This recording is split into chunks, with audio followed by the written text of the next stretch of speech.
Hey everyone, welcome to the RotoGrinders Morning Grind Podcast. I'm your host, Stevietpfl. It's Monday, it's January 11th, it's 2021, and we have 8 NBA games to talk about here on today's slate. We are presented by Monkey Knife Fight. If you haven't already, try the fastest growing DFS single player DFS site today. Get a matching 100% deposit bonus up to $50 on your first deposit bonus. RotoGrinders.com/partners/MKF, which is Monkey Knife Fight. Check them out if you haven't already. A lot of stuff going on for NBA and NFL. We got some more NFL games coming up this next weekend. So I'm joined today by my good buddy Will, Chiefjustice06. How are you doing, my friend? I'm good, man. I didn't play any showdown for that Cleveland Browns, Pittsburgh Steelers game, as it was going on. So I'm sure Browns fans currently, as we're recording the podcast, are feeling great. Steelers fans are probably thinking, or don't know what to think at all. I'm sure we've got, people that are saying Big Ben needs to retire now. A whole lot is going on in the world. I'm just happy we have some NBA DFS. Man, this is a crazy slate for an 8-game NBA slate for a night before podcast. Like, this is a crazy slate. Lot of question marks. A lot of people already out. A lot to talk about. So let's jump right in. We get started with Milwaukee at Orlando.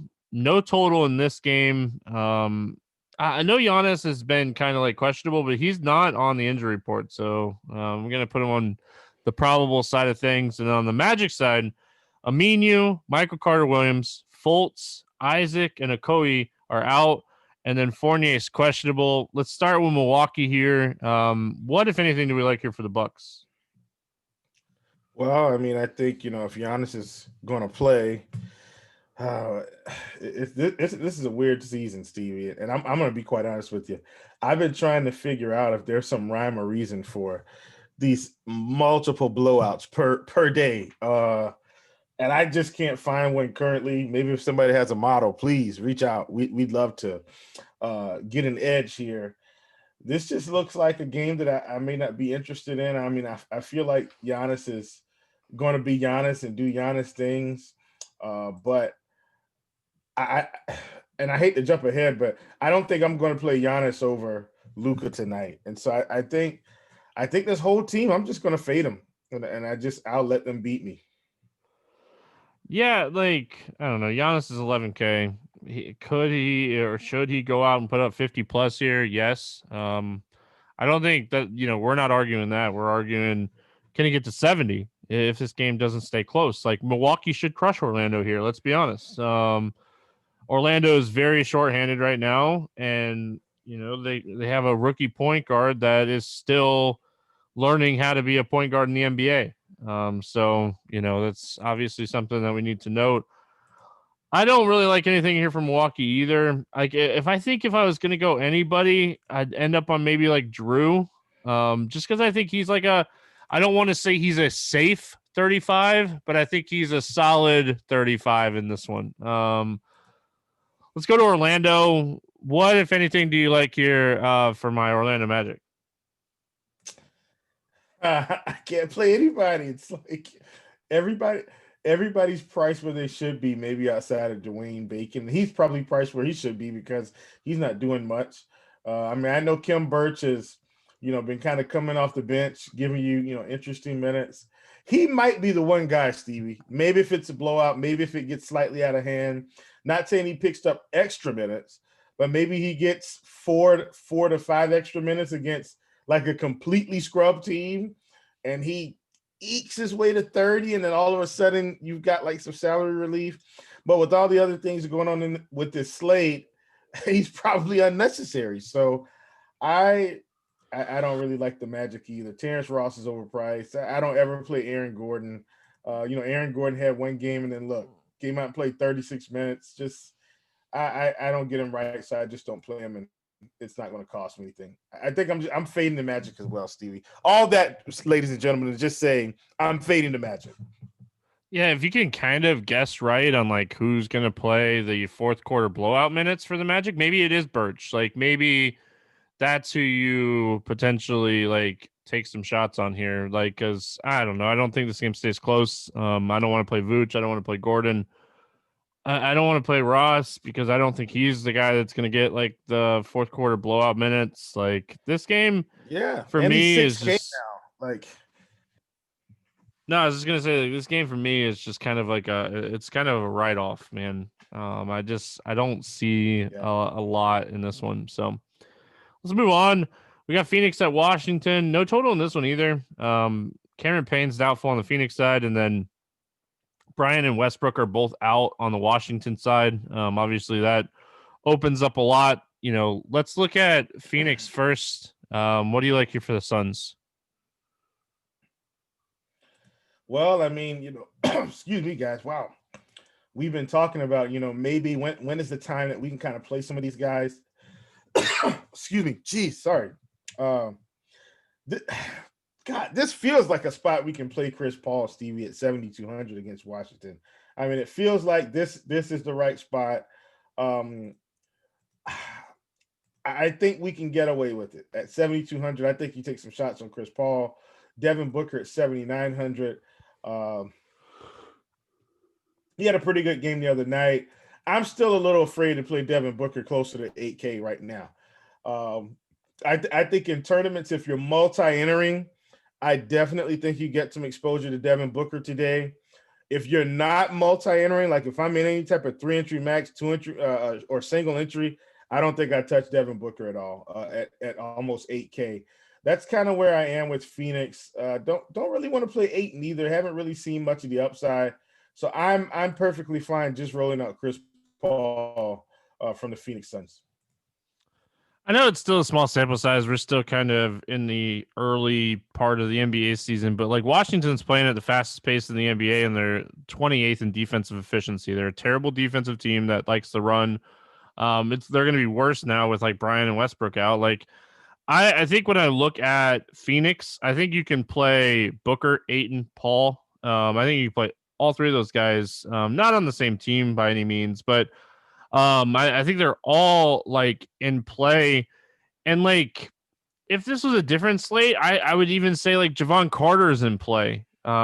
Because with Cameron Payne out, Javon Carter is probably going to play 25, maybe 20 to 25 minutes in this game. And like on a different slate, I think he'd be like super in play. But in this slate, I just don't know if we're necessarily going to need him. We're gonna get into these Cleveland and Philly and Memphis and Atlanta games and Dallas and Indy, and like there are so many people out on so many of those teams that I just don't know if you're gonna need a guy that's gonna play 20 to 25 minutes on the slate. The Washington side of things, obviously, when we take Westbrook off, we take Bryant off, it opens up a ton of usage for Bradley Beal. What do you like here for Washington? Yeah, man. Washington seems like a spot where, we may be able to squeeze a few guys in. Ish played 28 minutes the other night against Miami, and what was a close game.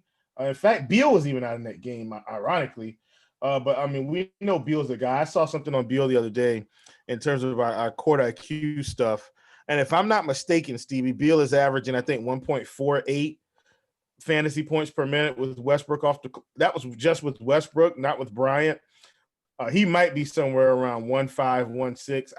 I don't know. I'll have to look it up. But Beal's, fantasy point per minute numbers this season are off the charts. So I think if you're trying to stack this game, I wouldn't leave Beal out of a single stack, because if they're going to win, he's the reason they're going to win. I mean, the guy is averaging in terms of points. Isn't Beal averaging somewhere around 30 something points a game right now? 30. It's somewhere up there. Like he's averaging 35 points per game, Stevie, this season. For a guy that's a shooter, he's taking 25 to 30 shots a game, sometimes more than that. Beal's such an exceptional play today in this spot. I think if I was going to build around, kind of someone not in the Luka tier, I definitely think it would be Beal. Outside of that, Jerome Robinson did get some run the other night, but I think that was just more because Beal was out. Troy Brown, the same thing. I think it's Beal and maybe a point guard. Rui's going to play. Bertans is going to play. It's probably those four. I think if you can nail the point guard between, Nato or Ish, I think that's the way you go. Definitely Beal, and then maybe either Hachimura or Bertans. And I think that's how you get your Washington exposure. Last thing, I know I'm on this game a lot, but Moritz Wagner is like 3,600. Like maybe you take a shot on him. I don't mind playing cheap centers because, man, he could just inch his way to a double and get almost 30 for us. So just want to kind of throw him out. He's 3,600. Could be a really interesting spot for him. Yeah, like honestly, I'd be more apt to take a shot on what is his name? Dene Avagia or something, whatever his name is. Avdia. Avdia, yeah, like I don't know. I'd be more apt to like take a shot on him at 4,300. Like I don't know. I don't know what Bertans being out is really going to open up. You mean Bryant? Bryant, not Bertans. I do think Bertans is interesting. That's why Bertans was on my mind, the name in general. Gotcha. Because like he was very limited minutes, coming back from injury, but like outside of the double the other night where he only played 22 minutes, like he had been consistently in the like 27, 30 minute range for a few games. So I do think that he is somewhat interesting, but I'm much more interested in the Phoenix side. They're getting a huge pace upgrade, one of the highest on the slate, and they're facing one of the worst defensive teams. So if I'm looking at Washington, I'm looking to just run it back with maybe like Beal or Ish or take a shot on one of these big guys. Moving right along here, we got the Knicks at Charlotte. No total for this one because the Knicks are on a back-to-back, and we'll have to see what we're looking at.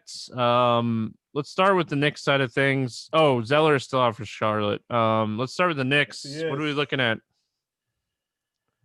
Well, I mean, they're on a back-to-back, but they kind of got it handed to them. They didn't really keep up with the Nuggets, in their previous game. So I hope Julius Randle didn't play 40 minutes in a meaningless game that they pretty much were losing by almost 20 in the third quarter, a little over 20, and into the fourth. So I'm hoping Julius didn't play too many minutes. But I think Julius Randle, man, he's been, and guess what? He played 38 minutes. Jeez Louise. Julius has been fantastic, though. One of the most consistent performers we've seen all year. I think this is a good spot for him here. Can I squeeze in my boy Elf Payton on FanDuel again? Didn't get there, I don't think, in the previous slate, but he's a guy I'm always going to look at when all these other guys are out. I mean, he's 6,400 on DK, so I don't like that price at all. But I think when it comes to this team, it's really just Julius Randle for me. Even at 9,600, I mean, he's got a shot to put up, 55, 60 in this spot. Mitch Rob is a guy, I mean, maybe we could play some Mitch Rob at 55. I think that's a fair price. I'd be willing to roll him out in this spot. That's about it. I mean, we at least have to like note Austin Rivers at 5,300 playing 30. I played Austin Rivers on the previous slate. Nobody was on him, and he put up 6 fantasy points, 6 points, 2 turnovers. I'm not playing Austin Rivers.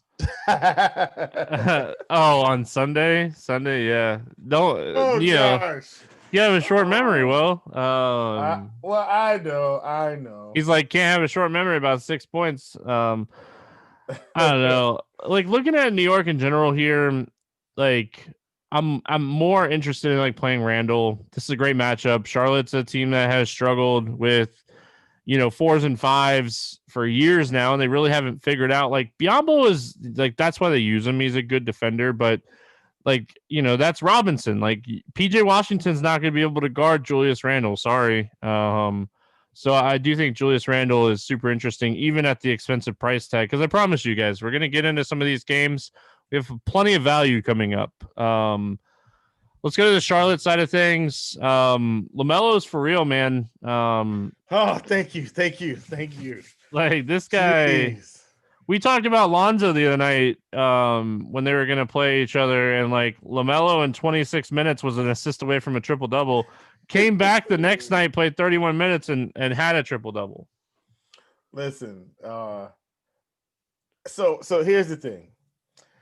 it's been quite a while since Charlotte has been close to like having some form of like a legit possible superstar. Like, listen, Kimber was an all-star, and I really almost wish we still had him. He loved the city. I'm sorry about my personal rant. I promise we're going to get through some other games. But listen, LaMelo's a legit, possible superstar in this league. Thank God Charlotte didn't screw this up.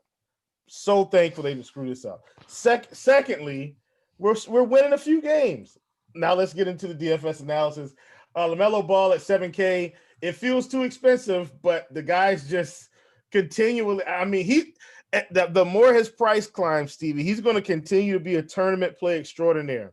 Do you buy into what he's going to continue to do coming off the bench and kind of wreaking havoc on these second units and then playing a little bit into the first unit minutes? Like, do you buy into it? Because now he's 7K. You've got to think about it. But, it seems like they're content on giving him his, I would say 28 to 30 minutes now. Hopefully that's the case. If the game's close, he's probably going to be playing a big part into it. Love PJ Washington. Can't pay for him at 6,400. He's got upside. Don't get me wrong. He's got some upside. But I think in this game, just kind of like the Phoenix-Washington game, some of these pieces I'm only going to reserve for game stacks. So PJ Washington would just kind of be a game stack piece. Gordon Hayward would probably just be a game stack piece because of the pricing. I don't think I'd get into like any single entry with them. And even LaMelo at 7K, I don't think I'd single entry him. But in terms of a game stack, I think you take some of these Charlotte pieces, run it back with some Randall, and I think, you might have a winning formula.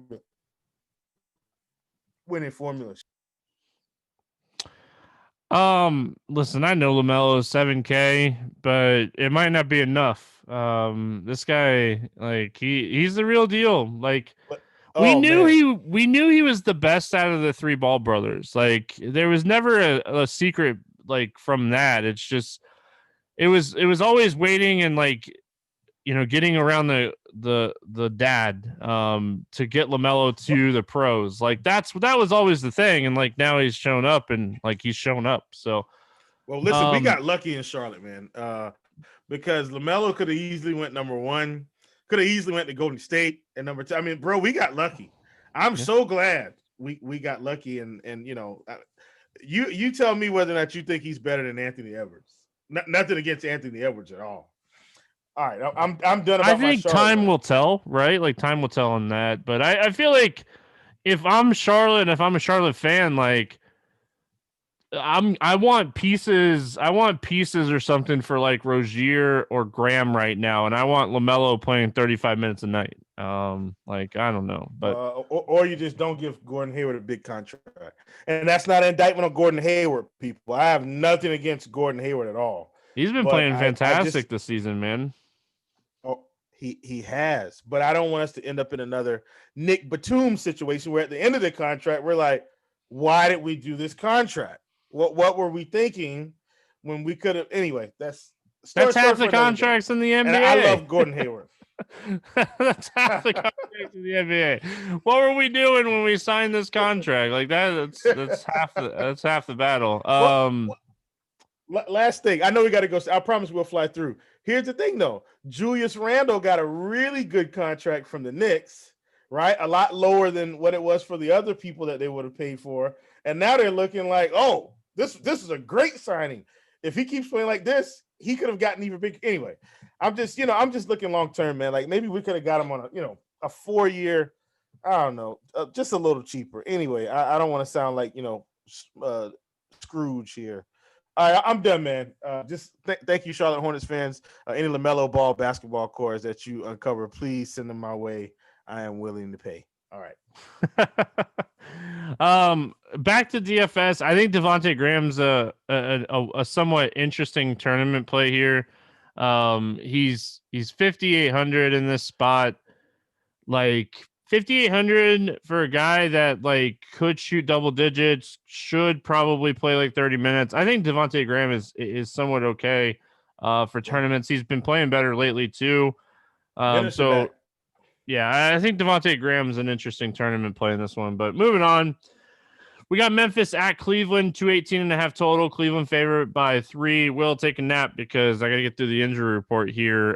Triple J, Concher, Morant, and Winslow are out for Memphis. And then on Cleveland, Deladova's out, Exum's out, Garland's out, Love's out, Porter's out. Sexton is questionable. Obviously, Sexton is the big one. We're going to be waiting to kind of see if he plays or not. But let's start with Memphis here. This team is already really missing John Morant. And we kind of knew that was going to be the case. Cleveland is playing really solid defense to start the season out of kind of nowhere. This team is like ranked first in defensive efficiency this season. Will, what are we looking at when it comes to Memphis in this one?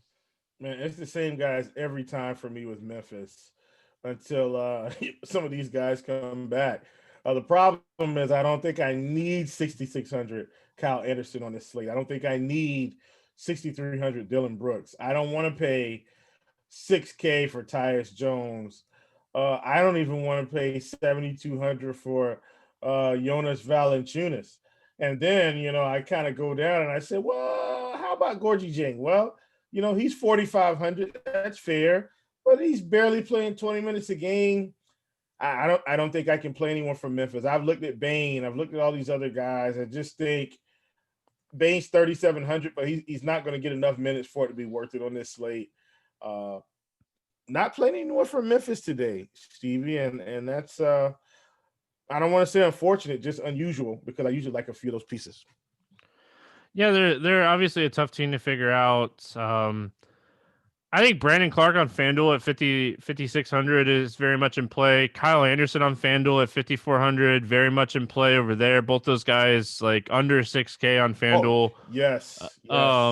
I think that is, Kyle Anderson's 6,600. It's $1,000 difference. Like he's a guy that has shown us that he can go for 35 plus. And then Clark's minutes are always the biggest concern, but we're looking at 29 plus minutes in 5 straight games now, and that's kind of what we've been waiting for Brandon Clark. So yeah, he's there. But yeah, on DraftKings, I don't really see anything stand out to me on the Memphis side of things. Going to the Cleveland side of things, Andre Drummond is fine. He's a guy that can have monster games. If Sexton were to sit, I think Osman would be a really solid play. I think he's a really solid play either way. Dotson would probably play a gazillion minutes if Sexton's out. He played 41 minutes the other night. Like there's a lot of value here if Sexton doesn't play. Yeah, for sure. If Sexton doesn't play, Dotson's my primary target on probably both sites from Cleveland. And then secondarily, you mentioned the FanDuel pricing a whole lot different. And listen, Jetty didn't have another big game, but FanDuel is playing Russian roulette with their position eligibility. So, Osman has now moved to power forward on FanDuel, which might help us a little bit. He's 5,100 there. Love the pricing on FanDuel on him, which is typical of most slates. So yeah, I'm with you, man. I think the main guys for me on FanDuel would be Dotson and Osman. And then, you've got Drummond at 9,900. He's going to headline the center position today on FanDuel. Pretty much the same thing on DraftKings at center outside of like Greek and Embiid in terms of guys that I feel like are like legit on his level. No Sabonis is ahead of him today too. So anyway, but Randall's still right there, but I still like him at 9,200. I think that's a great price for him. Moving right along here, we got Philly at Atlanta. No total in this one. Again, Will, you take a nap. Woo. Seth Curry's out. Ferguson's out. Tobias is out. Korkmaz is out. Shake Milton's out. Simmons is out. And then on the Atlanta side of things, Bogdanovich is out. Dunn, Gallo, and Rondo are all out as well. Embiid expected back here for Philly. And if you guys played NBA over the weekend, I think it was Saturday, right? They played with like 7 or 8 people on the Philly side of things. So dealing with a lot of COVID health and protocol stuff. Embiid is going to have 37.5% usage or or more. That's where I would set the over-under for Embiid on this game. I think he has potential to go for like 60, 70, 80 fantasy points here. Yeah, man. And I think here's the elephant in the room for me. Is Tyrese Maxey going to have a repeat performance? And I don't mean 40 real points. What I'm saying is somebody else has got to score. He took 33 shots in that game. He's not going to take 33 this game because Embiid will be back. But he took 33 without him. Let's set an over-under at 15 shot attempts. I think he probably goes for about 17 or 18 if he's shooting that much with no Embiid. Do we feel like Tyrese Maxey is the guy on this slate outside of Embiid, who should get all the work he can handle? Embiid at least has a legitimate backup in Dwight Howard.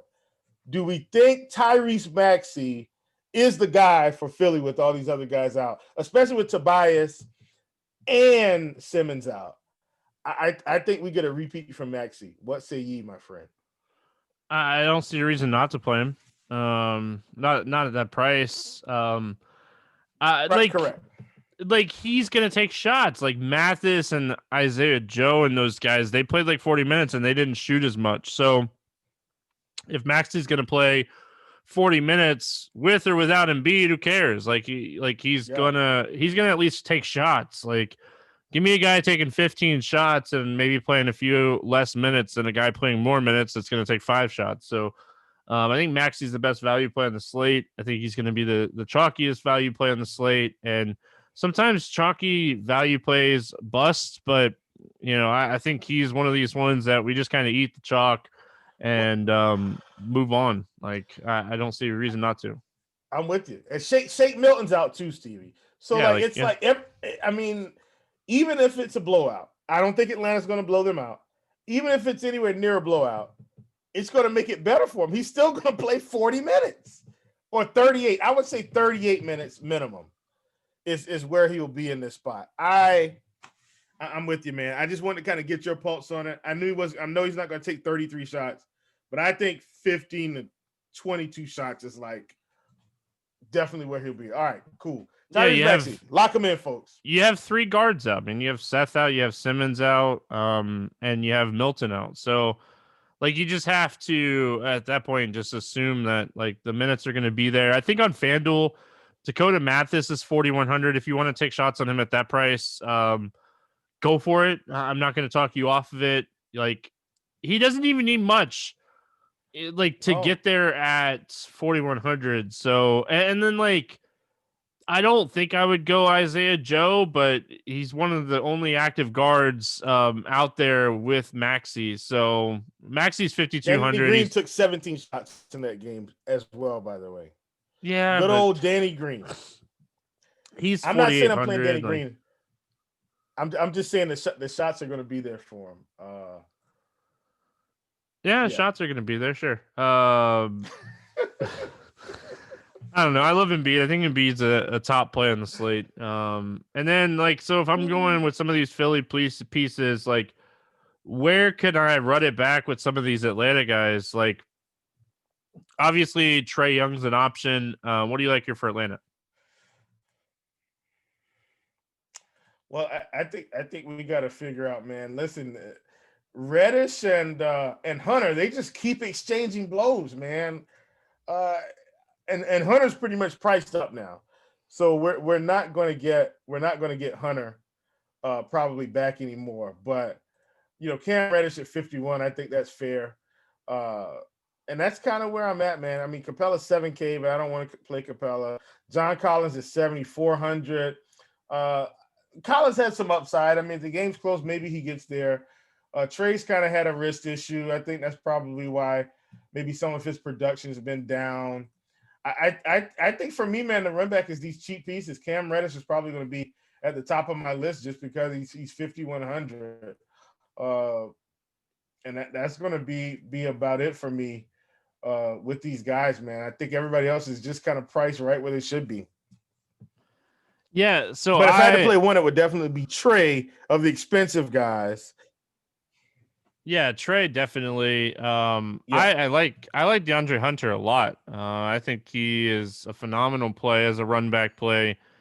Even if he, goes 6x at 6,200, if like the Philly pieces do their thing, like it's just you're trying to make your Philly stacks a little bit different than everybody else's Philly stacks, and I think like that's why you're potentially looking at a guy like Hunter and instead of going Trey or Collins or Capella. So all those guys very much in play as well.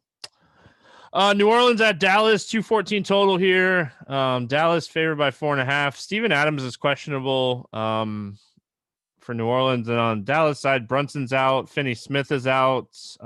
Richardson's out. Keebler's questionable. And Porzingis is upgraded from out to questionable. So we'll have to keep an eye on that. I don't know if he's necessarily ready, or even if he is ready, how much they'll like necessarily let him play. But it is something to kind of note here. So let's look at the New Orleans side first. Obviously, if Steven Adams doesn't play, it could potentially lead to like Hayes playing more.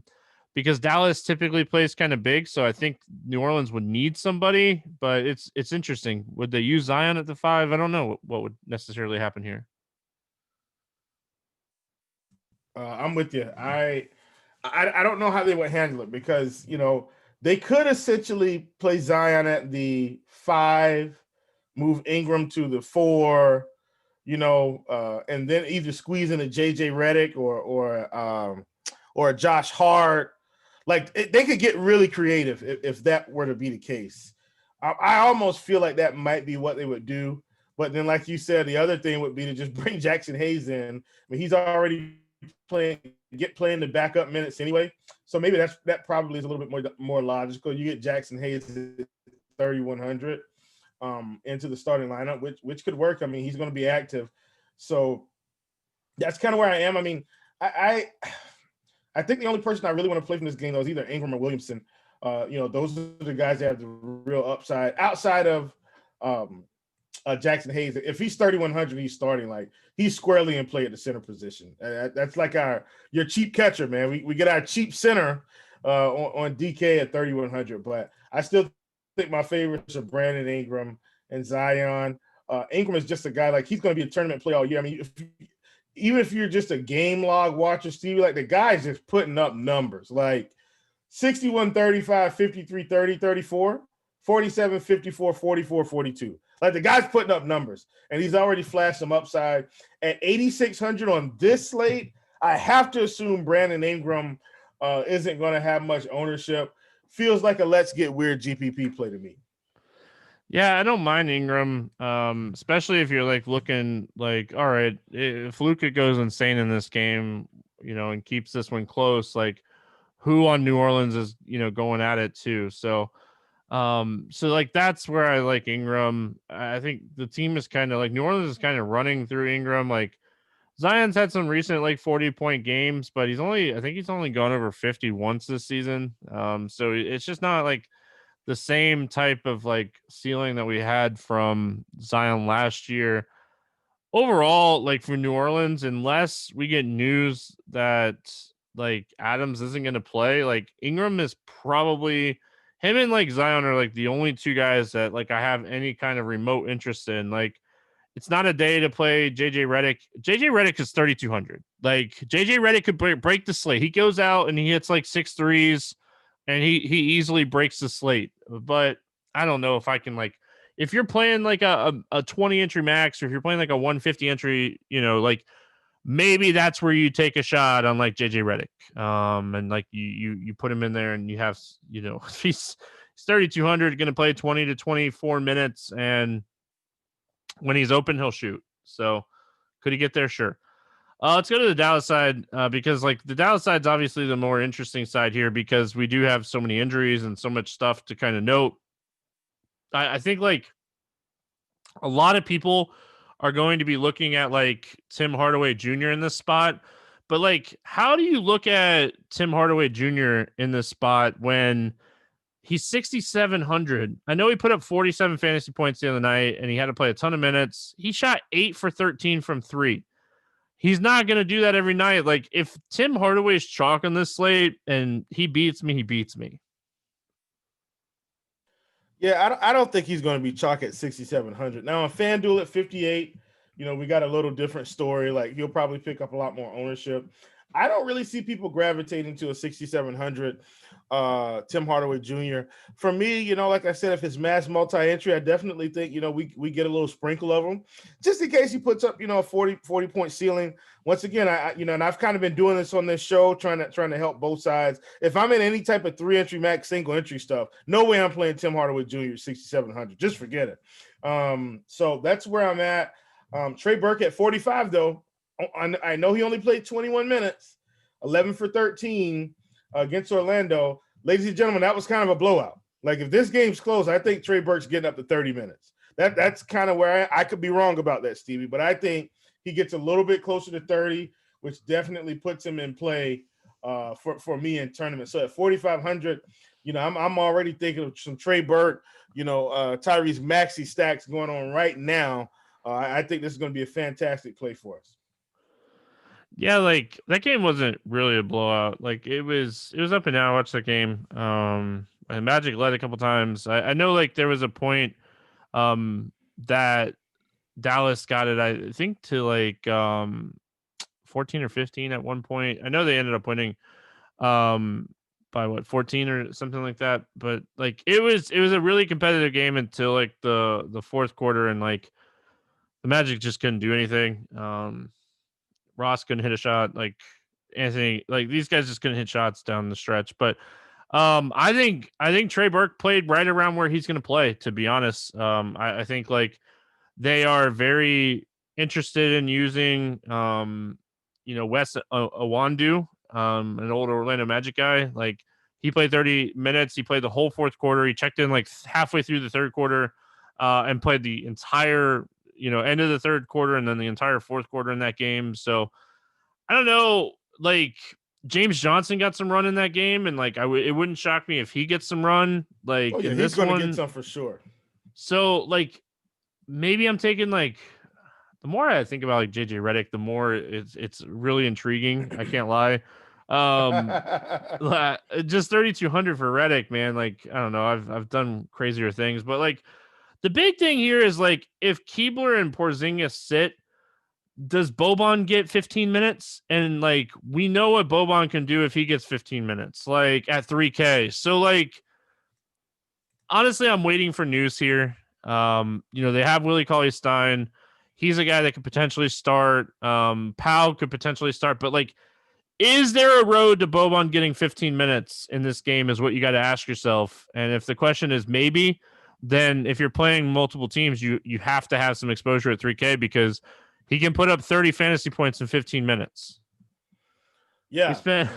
And if he does that, I mean, man, look out, world. Look out, slate breaker. Here we go. Indy at Sacramento, 233 total. Pacers favored by 1 in this game. Lamb, McConnell, and Warren remain out.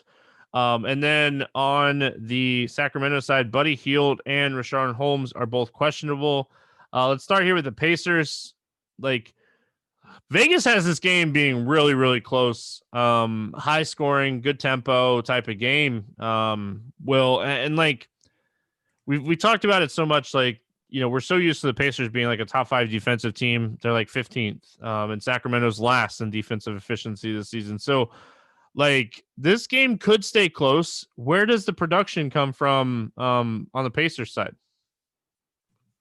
Well, that's the thing, man. I mean, you got to assume Sabonis is going to be highly involved here. I mean, he's the one guy on this team, Stevie, that's been, pretty much consistently 40s, 50s, put up 61 the other night. Like, if I'm going to play one guy from this team, it's definitely going to be Domantas Sabonis.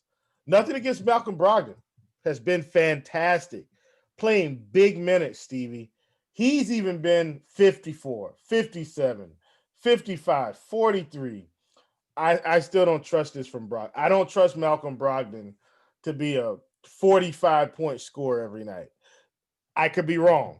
but not when you got Oladipo and some of these other guys. Now, listen, he's getting it done across multiple categories, which I like. So it's not like he's dropping like 30 real points a game and then kind of eking by. Like if you look 6 rebounds, 2 rebounds, 7 assists, 9 assists, 11 assists, 7 assists, like he's getting it done in the other categories and picks up some steals and stuff too.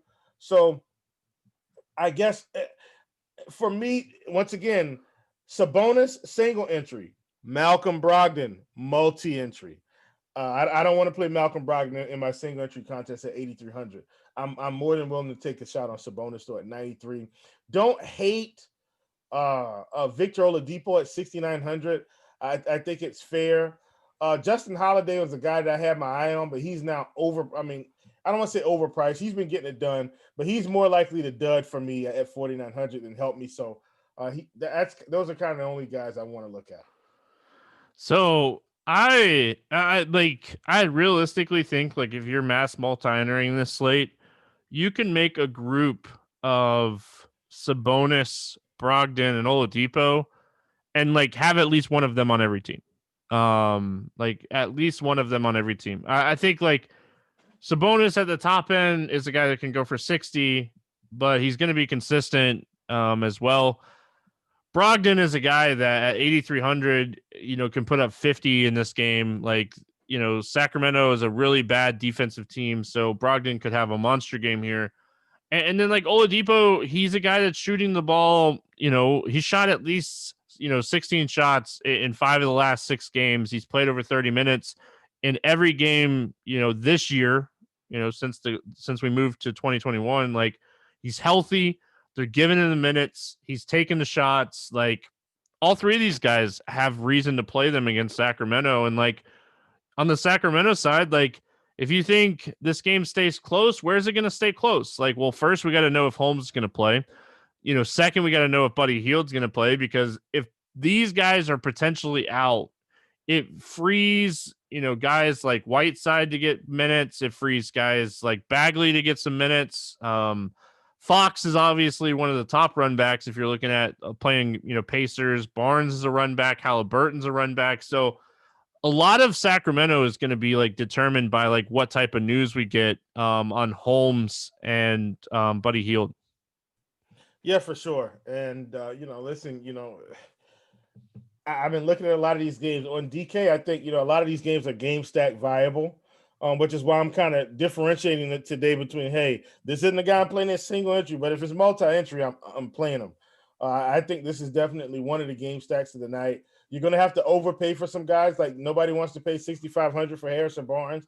Not saying it's not warranted with the season he's having, but I don't want to pay $6,500. But in a game stack, I'm willing to roll the dice. I don't want to play $6,200 for Tyrese Halliburton, but in a game stack, I'm willing to roll the dice. So that's kind of where I am now. If Buddy Hield is out, Halliburton's definitely probably somebody we want to look at. He's got 40 to 50 point upside for sure. If Holmes is out, then of course Whiteside at 4,200 becomes another fantastic play on this slate. We move on to the final game of the night. We got Toronto at Portland. It's a back-to-back for Toronto, so we don't have an injury report on them. I did see an opening line, though. It's 233. Portland's favored by 4. Zach Collins remains out for Portland, assuming because as we're recording this game's underway. Assuming that nothing comes out injury-wise and it's good to go here. What are we looking at here on the Toronto side of things?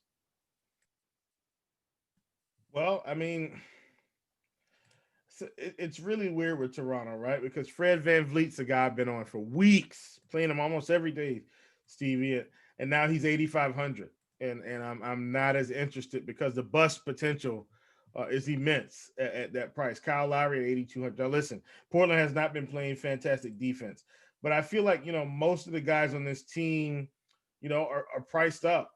I don't want to play OG at 56. I don't hate him, but I don't want to play him. I don't want to play Siakam at 8,100. It's been good the past couple games. I'm not saying he's going to regress, but I just think this whole team is priced appropriately. And with that, I think I'm more than willing to take the fade on the Toronto Raptors and hope that this game just doesn't shoot out in the way we expect. This is the first back-to-back of the season for Toronto too. So we don't know we have nothing to really compare like minutes and stuff for them on a back-to-back to really get an idea of what we're looking at here for this team in general on a back-to-back. So like I think that is, something that is tough and hard as well, because we really just don't know what to expect from Toronto on a back-to-back. But listen, none of them are really cheap. I think like the guy that I'd probably have the most interest in is probably OG, just because he's under 6K and he's going to play 35 minutes a night. So he would be the guy, but like he's going to have to shoot well to get there too. So on the Portland side of things, like, Lillard and McCollum are both guys that can go off at any single time, at any single point. I know McCollum's having a great year. I know he has multiple 50-point games, fantasy point games. It is so hard to click his name at 8,800 outside of like wanting to be super contrarian. Well, Stevie, listen, this is something else. I believe I've mentioned it. I think we have to make an adjustment until something tells us not to. And that's the fact that CJ McCollum and Damian Lillard may be the same person this season, at least for now. And like I said, I checked the numbers on it, took a look at the production, and it's been pretty much sustained the whole way through. Look, it's still early in the season, but bottom line is this. When I'm looking at CJ's shot attempts, Stevie, the shot attempts, 19 shot attempts game one, 30 shot attempts the next game, 22, 17, 21, 23, 21, 14, 20, 22. The shot attempts are there, man. And so with that being the case, essentially him and Dame are the same player this year. And I think we've got to make an adjustment on it. Now, Dame may pick up a few more assists, but let's listen to the shot attempts. 12, 28, 16, 14, 21, 24, 17, 21, 16. Right in line, man. I think CJ's worth the money in the spot against Toronto in a game that could be competitive. It could be another 50 spot coming our way. We know he's going to have very low ownership. I feel like CJ McCollum this year is every year's DeMar DeRozan. It's hard to pay the price, but I think we've got to make an adjustment on him. Yeah, and like I wrote him up a few days ago, an expert survey to like be contrarian in a stack, and I think like that's nobody wants to pay 8,800 for him at all. So I think like if you want to take shots on him, go for it. I'm not going to talk you off of it. It is a tough price. And like Portland in general, like Nurkic and Cantor are kind of like really like very closely like splitting the minutes in general. And then like, I don't know what to do. Like Covington's not taking any shots. They don't really have like a high usage like bench guy. I feel like if you're taking shots on any of the cheap guys, it's Gary Trent, but like he's not a guy that's going to get a ton of usage. So like I think Portland is like pay up or just kind of stay away from. Yeah, for sure. Especially when we're not really getting the production from our good friend Mr. Carmelo Anthony. Now that may change the closer we get to the playoffs, but right now he's pretty much capped around 20 minutes. I mean 21, 22 minutes, but yeah. Let's play the morning grind game, and then we'll get out of here. Will, you can get us started off here with your favorite play under 5K to 7X. Oh man, this is a layup. This particular slate, Stevie. I'm going Tyrese Maxey. I don't think we can get away with it. I mean, he should be 100% in cash games, probably pushing 50% in tournaments. Yeah, like he's the obvious answer today for sure. I'm gonna go more tournament, and I'm gonna go JJ Redick. Oh, watch out. Over 8K to go under 5X. Who's your bust at the top today? Woo. Give me